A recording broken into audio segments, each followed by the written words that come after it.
Arthur Lloyd Logistique est heureux de vous présenter Parcours.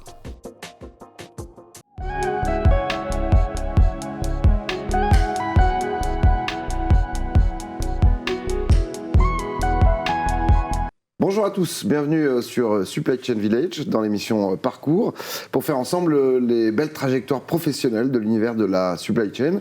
Aujourd'hui, je reçois un ancien député qui a beaucoup œuvré dans la supply et qui œuvre encore beaucoup. Il n'a pas le cigare, pourtant il est né à Cuba. François-Michel Lambert, bonjour. Bonjour Alexandre. Alors j'ai été effectivement très étonné en travaillant votre émission et en regardant votre dossier. Vous êtes né à la Havane. Comment ça se fait ? Parce qu'à un moment, il y était. C'est ça ? Oui, c'est assez simple. Non, parce que mon père était missionné par la FAO, la branche Food and Agriculture de l'ONU, pour tenir un poste permanent. Et donc, je me suis retrouvé là-bas. Vous y êtes resté longtemps ? Oui, les premières années, jusqu'à mes 4-5 ans. 4-5 ans. Mais voilà. Pourtant, vous avez la double nationalité, vous l'avez gardée, hein ? J'ai obtenu la double nationalité. Très bien. Donc, je suis français et cubain. Mais on va le faire en français. On va le faire en français. Mon espagnol est pas mal, mais sûrement moins bon que le vôtre. Une fois que vous êtes rentré en France, vous êtes rentré sur où ? Sur Paris ? Et non, dans le Gers. D'accord. Voilà, parce que mon père, après, ma mère voulait que je suis aîné, on ait des études en France, donc cours préparatoires.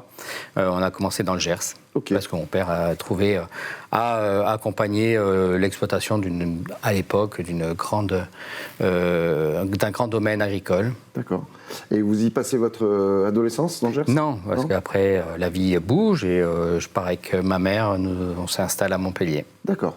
Qu'est-ce que vous rêviez de faire quand vous étiez plus jeune, enfant, ado ? Ouais, ce que j'ai essayé de tenter au bac, c'était assez marrant parce que je n'étais pas trop mauvais dans les sciences biologie, etc. Donc moi, je voulais, un peu comme on fait la continuité de son père, je voulais être dans le monde de l'élevage, etc. D'accord. J'ai tout tenté, l'élevage de bovins, d'ovins, pisciculture. Et quand j'ai passé mon entretien, après mon bac, où j'étais plutôt très très bon en bio, j'avais des très mauvaises notes en français. Et on m'a dit, c'est le français qui prime pour choisir un BTS élevage. Donc, oui, surtout après, vu la carrière où je pense ne pas être performant en français, mais quand même pas si nul que ça. Donc, du coup, j'ai attrapé par les branches ce que j'ai pu et j'ai fait un DUT génie mécanique. D'accord. Ce qui vous permet de travailler assez jeune, à 23 ans ?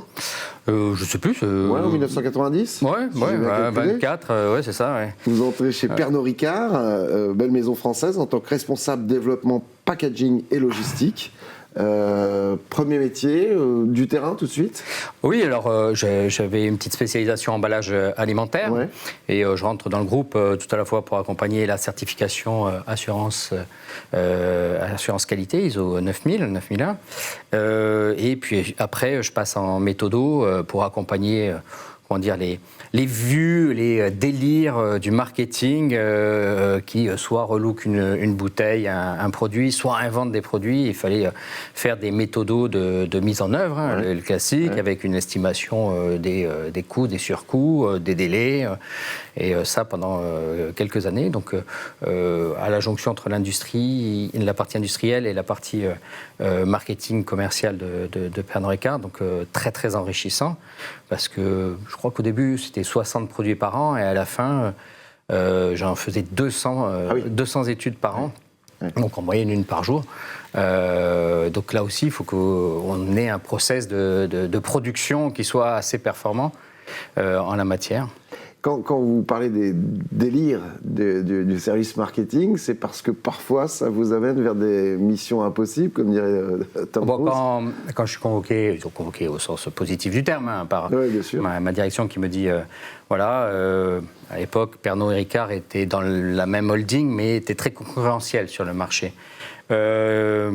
Voilà, ça c'est une bouteille de 4,5 litres de je ne sais quel whisky.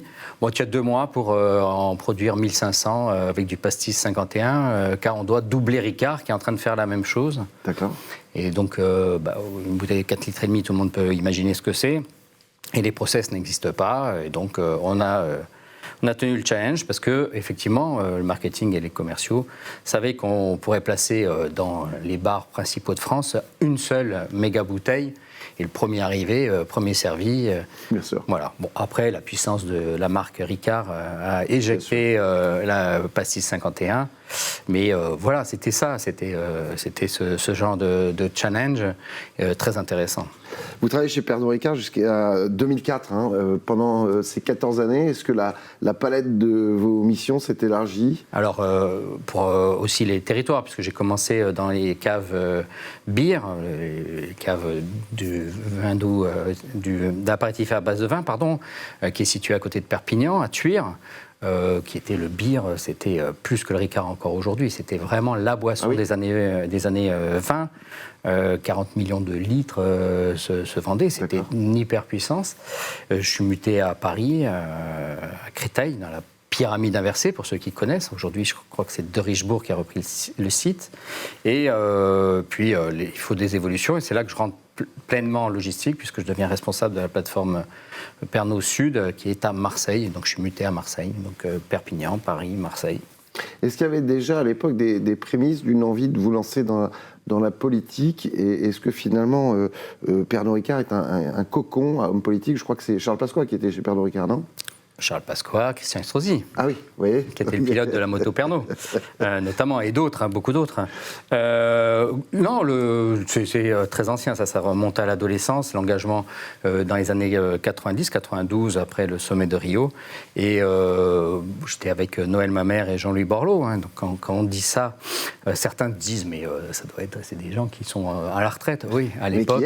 Mais voilà, c'était il y a plus de 30 ans. Ouais. Et j'étais très très proche de Noël Mamère, notamment lorsqu'il a été élu député national. Ouais. Donc voilà, ça c'était un engagement assez ancien. Peut-être le côté du groupe Pernod Ricard qui a quand même la culture de la convivialité, de l'ouverture, de l'échange, de savoir aimer tout le monde, parce que vraiment quand vous faites les commerciaux, de ce type de produits qui rentrent dans un bar, dans un espace de convivialité, eh bien vous ne pouvez rentrer que positif, qu'avec un enthousiasme, qu'avec une envie de partager, sans juger qui que ce soit. Et ça, je pense que ça m'a beaucoup apporté. Est-ce que c'est justement pendant cette période chez Pernod Ricard que vous avez imaginé votre modèle de supply idéal ? Oula, un modèle de supply idéal, c'est toute une construction dans le temps et il continue à mûrir. Et puis ça dépend des contraintes, évidemment. Certes, il y a le sommet de Rio en 1992, mais alors la question du changement climatique, la question des enjeux géopolitiques, la Chine était encore totalement en dehors du cadre de l'OMC, l'Inde était un tout petit pays, aujourd'hui c'est le pays le plus important d'un point de vue démographique, on ne savait pas comment les choses allaient bouger. Donc non, c'est peut-être plus tard quand effectivement... je quitte Pernod Ricard, pas tout à fait Pernod Ricard me donne une année de congé formation, et je leur remercie encore de leur confiance, où je passe à un Master 2 en logistique au centre de recherche en transport et logistique de l'Université d'Aix, et c'est là que les choses se construisent, se posent et se structurent, notamment dans ma pensée. Alors il y a ces deux carrières parallèles, on peut le dire, carrière professionnelle, carrière politique. Vous le disiez, le déclic se fait et vous vous lancez en politique en 92. Vous adhérez à la Génération Écologie. Effectivement, de 2005 à 2012, vous êtes chercheur en logistique au Centre de recherche en transport et logistique, spécialiste en développement économique et politique des transports. Là, vous travaillez déjà sur des sujets en amorce et sur lesquels qui sont toujours d'actualité aujourd'hui ? Je n'étais pas très chercheur, pour être honnête. J'étais plutôt mobilisé pour accompagner des grands comptes, des territoires, des collectivités sur penser la vision à 10, 20, parfois c'était même 40 ans, ce qui est un certain vertige, et comment soit regarder les flux tels qu'ils existent, soit tordre des flux pour qu'ils viennent servir le développement économique des territoires. On a travaillé sur le développement du port de Marseille, c'était en 2007, avec une vision qui aujourd'hui est encore à accomplir, qui m'a d'ailleurs servi quand j'ai été député. J'ai travaillé sur beaucoup de mines de marché d'intérêt national de France, à l'étranger, sur aussi des grands flux. Le sujet est toujours d'actualité. Je dirais que le problème de la logistique et surtout pas la logistique opérationnelle, parce que ça, elle est visible par les citoyens, le camion, l'entrepôt. Aujourd'hui, il y a beaucoup de contestations, donc le politique l'a bien en tête. Mais la logistique, que je devrais plutôt dire la supply chain, reste un impensé, et encore plus un impensé que ça peut être un outil au service des politiques publiques. Si je veux emmener mon territoire, le territoire peut être un département, une région, la France, l'Europe, dans tel ou tel axe, il faut que je me pose quand même la question de comment je réorganise les flux, comment j'aide que les flux se réorganisent. Ce n'est pas le politique qui va réorganiser, mais c'est le politique qui donne le cadre dans lequel les flux vont se réajuster et répondre à l'objectif. Vous le disiez il y a quelques instants, vous avez donc été député pendant 10 ans, 2012 à 2022. Vous avez travaillé encore aussi bien sur des dossiers d'économie circulaire, supply chain, plastique, environnement. Moi, j'ai bien évidemment retenu les dossiers sur l'économie circulaire et la supply chain. En ce qui concerne le premier sujet, en 2012, vous fondez et présidez l'Institut de l'économie circulaire, qui est un organisme de référence et d'influence autour de l'intelligence économique et de l'économie de la ressource, qui est, je crois, composé de 200 membres, qui sont des entreprises, des collectivités, des écoles également, et des ONG, oui, je crois. Oui. L'objectif, c'était quoi au départ ?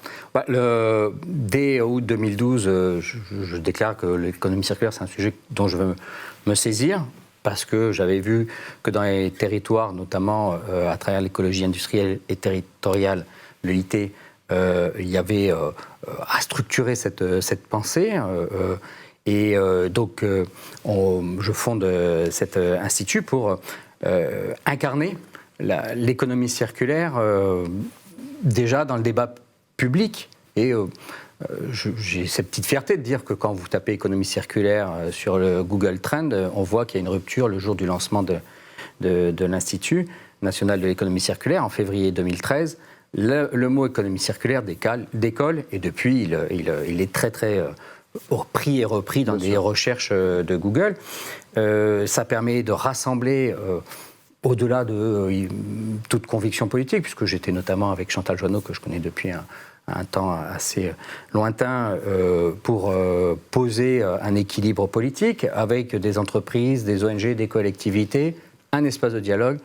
La planète, elle est fantastique, elle est merveilleuse, mais elle est limitée en ressources. Notre modèle de développement, qui est toujours à croître sur la consommation et le gaspillage et la destruction de ressources, à un moment donné, va se heurter aux limites de la planète. Ce n'est pas nous qui l'avons inventé. Le rapport Meadows, le Club de Rome en 1972, l'avait très clairement exprimé. Mais il fallait voir... les enjeux sont faciles à poser, mais qu'est-ce que ça veut dire pour faire pivoter notre modèle économique en la matière ? Parce que ce constat de gaspillage que vous faites, à cette période, vous estimez que les entreprises n'en ont pas encore vraiment conscience, pardon ? Et la question n'est pas de savoir, moi je ne critique pas les entreprises.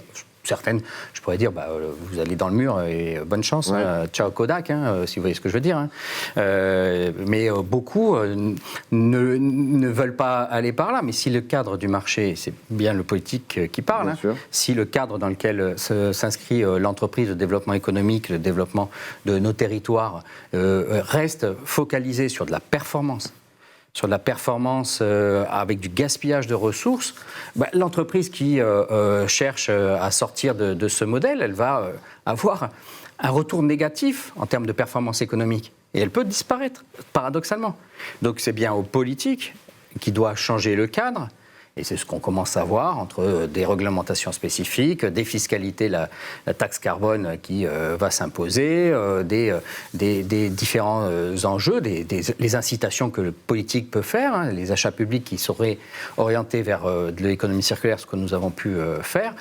Les entreprises vont se dire, si moi j'ai des réponses économie circulaire, au moins je peux accéder aux achats publics. Mais si le cadre ne change pas, très peu d'entreprises vont d'elles-mêmes pivoter quand toutes les autres sont dans la ligne et elles vont se heurter au mur du cadre socio-économique que le politique impose. Et c'est bien ce que j'exprime toujours. On peut demander aux entreprises de changer, mais à un moment donné, elles se heurtent aux cadres sociaux économiques que le politique impose. Donc il faut dialoguer avec les politiques pour qu'ils fassent évoluer le cadre afin que les entreprises puissent prendre toute la place de performance parce qu'elles savent être productives, elles savent être performantes. En 2013, vous faites une proposition de stratégie d'économie circulaire dans le cadre de France 2025, pilotée par France Stratégie, sur le thème « Quelle France dans 10 ans ?» C'était donc en 2013, on est en 2023, le rendez-vous a été pris, on est 10 ans après. Justement, quelle France aujourd'hui ? Le document peut être quasiment repris et projeté à 2030. Je veux dire, on n'a pas beaucoup bougé dans ce document. C'est comme pour le carbone, ce qu'on exprime. Moi, je le faisais au titre de l'Institut national de l'économie circulaire. C'est qu'on consomme, chaque Français, on détruit chaque année 20 tonnes de matières premières. C'est vous, c'est moi. Il n'y a pas de jugement là-dessus. Quand on regarde la capacité de la Terre à régénérer, notamment les ressources dites géologiques, fossiles, qui, elles, ne se régénèrent que très très lentement, mais même les ressources biologiques, il faudrait que chaque être humain de la planète soit à 5-7 tonnes. Donc nous, on est 3 à 4 fois, consommons plus de matière que ce qui serait justement équilibré sur tous les êtres humains de la planète. Donc, soit on continue à bénéficier que certains ne le font pas, soit on épuise la planète, soit on a une stratégie pour avoir des modèles où on prélève de moins en moins de matière à la planète, arriver à l'équilibre de 5-7 tonnes.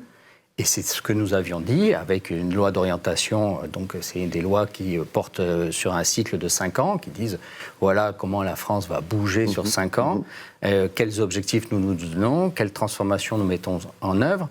Et donc, je dirais presque que tout ceci est à construire d'un point de vue opérationnel. On va y arriver ? Moi et vous, nous sommes parents. J'ai même la chance d'être grand-père. Donc oui. Vous ne le faites pas ? C'est plutôt à mon fils qu'il faut poser la question. Mais oui, nous y arriverons. Oui, bien sûr. Je ne peux répondre que oui. Est-ce qu'on arrivera, comme on a pu traverser la crise Covid, on s'est demandé à un moment donné si les êtres humains n'allaient pas disparaître ou être réduits de 2 tiers sur cette planète. Est-ce qu'on arriverait à avoir des masques, des vaccins, etc. On l'a fait dans la difficulté et la douleur, mais nous l'avons réussi, surtout ceux qui l'ont rendu opérationnel. De la même façon, soit on arrive à l'anticiper, ce sont mes propositions qui datent de 2013, qui sont toujours d'actualité, que je vais réactualiser en septembre, soit nous le ferons sous contrainte, mais nous le ferons parce que... On n'aura pas le choix. Oui, on aura... oui, j'aime pas dire on n'aura pas le choix parce que ça crispe tout de suite. Nous aurons le chemin. Et quel chemin nous emprunterons, il est à venir. Donc moi, je m'efforce, notamment dans ma nouvelle activité, à faire une pression toujours sur le monde politique, positive, en disant transformer, parce que les entreprises sont prêtes. Elles sont prêtes. Les femmes et les hommes de France et, je dirais, de la planète sont prêts. Au niveau de la supply chain, vous avez mené une mission auprès des ministres de l'Environnement et de l'Économie afin de définir une stratégie gouvernementale d'intégration de la logistique et remis le rapport France Logistique donc 2025 pour présentation au Conseil des ministres en mars 2016. L'objectif, c'était quoi ? Que la France devienne l'un des 5 premiers leaders mondiaux en termes de logistique ? Alors, les ministres, c'était Ségolène Royal et Emmanuel Macron. Donc, c'était quand même des piliers. J'ai présidé la Commission nationale logistique. On a rencontré plus de 300 personnes. Il y avait vraiment une équipe. Moi, j'étais la tête visible, mais c'était un travail très collectif. Et ce que nous avons proposé, c'est effectivement tout à la fois que la France réintègre le top 5 de la performance logistique. La Banque mondiale, tous les 2 ans, fait cette performance. Oui. On est 16 ou 17e mondial, 8e européen de mémoire. Mais aussi que le politique comprenne enfin que aider les entreprises à changer leur chaîne de valeur, à organiser la logistique, la supply chain, sur des objectifs que le politique assigne, c'est du gagnant-gagnant. Mais pour cela, je dis toujours la même chose, changer le cadre socio-économique dans lequel évoluent les entreprises. Donc nous avions aussi un volet ciblé sur les objectifs de la COP21 pour que nous puissions faire évoluer les règles fiscales, les réglementations, les incitations, les changements de compétences nécessaires afin que de nouvelles supply chains puissent émerger et répondre à l'objectif politique. Donc c'était vraiment ramener le politique à comprendre ce qu'est la logistique, la supply chain. Alors dans ce cadre-là, il y avait, je crois, 5 axes qui étaient principaux, qui étaient développés. D'abord, c'était de renforcer la communication auprès des investisseurs étrangers, mais également des entreprises françaises exportatrices. Oui, là, c'était l'axe plutôt de reprendre la main sur les flux, ce qu'on a continué à faire aujourd'hui, et qui est porté par France Logistique. Et ce que le gouvernement a lancé, ce gouvernement, en décembre dernier, en décembre 2022, c'est reprendre la main sur les flux qui servent le territoire français, la consommation au sens global. Parce qu'aujourd'hui, une grande partie de ces flux, nous ne les maîtrisons pas, ils rentrent par d'autres ports, par exemple. Donc c'est cet objectif qui est toujours d'actualité.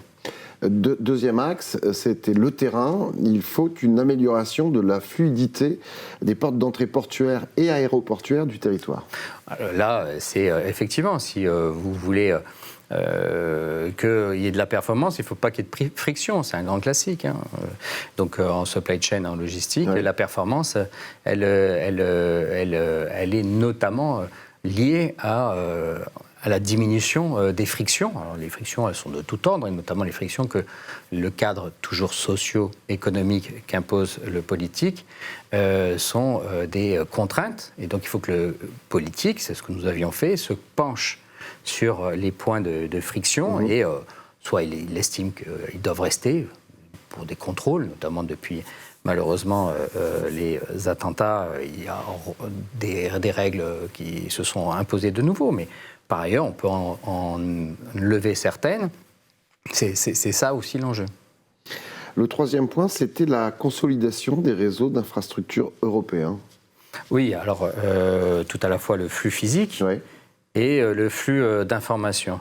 La logistique, c'est le pilotage des flux physiques et des flux financiers par les flux d'informations. Donc il faut que vos flux physiques soient le plus à l'aise, si je puis dire. Sans ça, on y pense, le rail, la route, le fluvial, d'autres. Le flux financier, en général, celui qui doit recevoir l'argent, il sait le faire savoir. Mais ces deux flux, leur performance, elle est liée à la qualité de la data, de la donnée, et dans différentes dimensions. La qualité, la disponibilité, la justesse de cette information, le nombre d'informations dont on dispose, la capacité de traitement. Donc c'était cet axe que nous avons mis en exergue et que nous voulions renforcer dans les politiques publiques. Non pas que l'État fasse les systèmes d'information, mais que l'État se pose des questions d'aider les entreprises à améliorer leur performance en la matière. Et alors le dernier point crucial qui ressort de la lecture du rapport, c'est l'importance de mettre l'accent sur les bonnes pratiques. Et pour ça, il utilise un référentiel qui est responsabilité sociétale des entreprises, le RSE. Oui, c'était, on commençait, je rappelle, c'est un travail de 2015 produit en début 2016.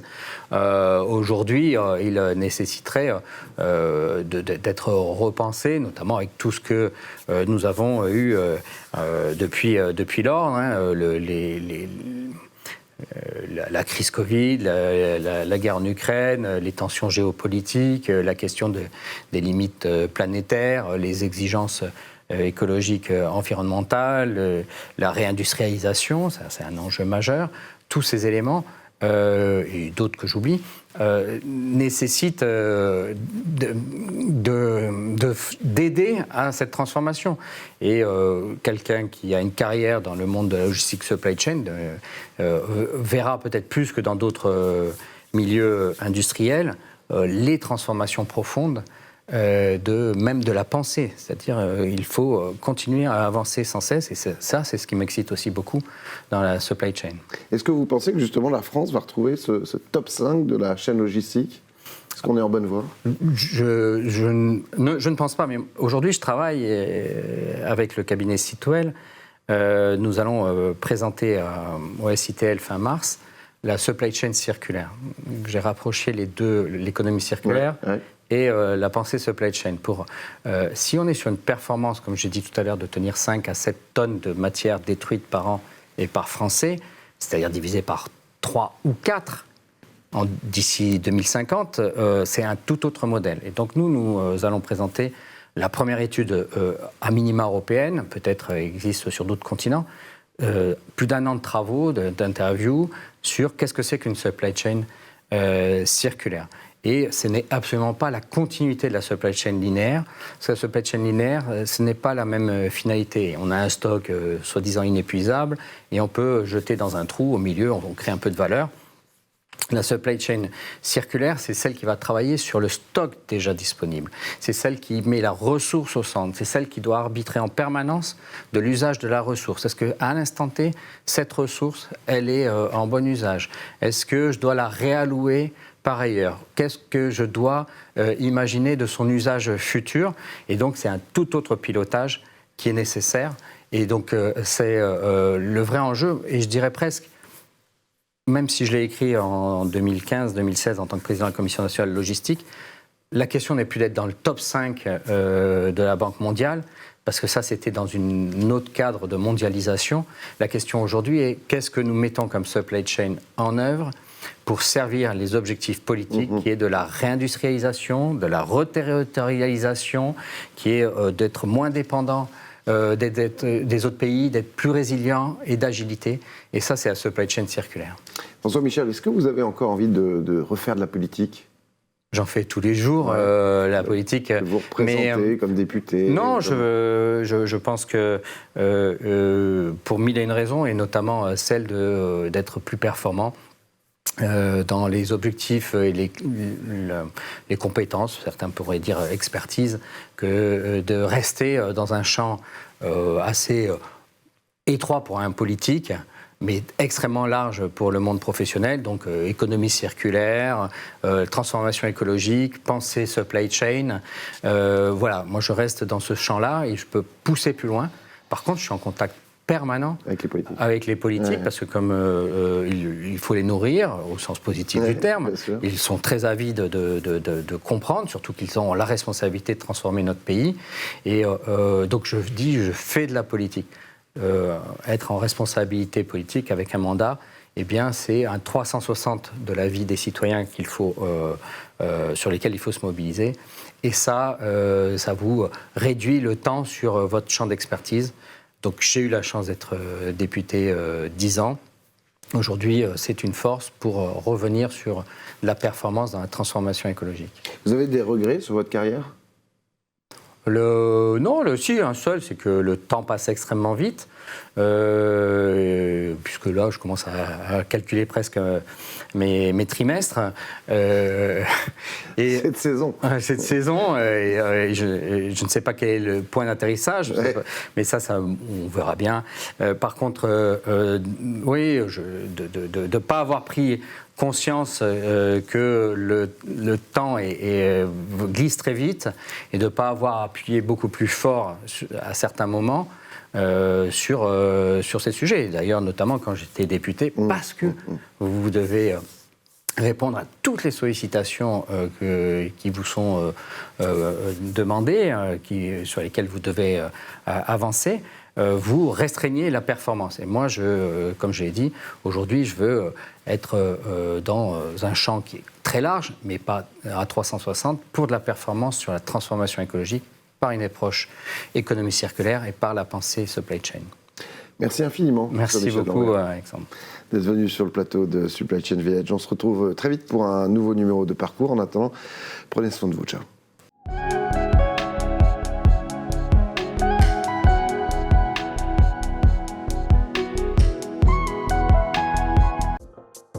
Arthur Lloyd Logistique a été heureux de vous présenter Parcours.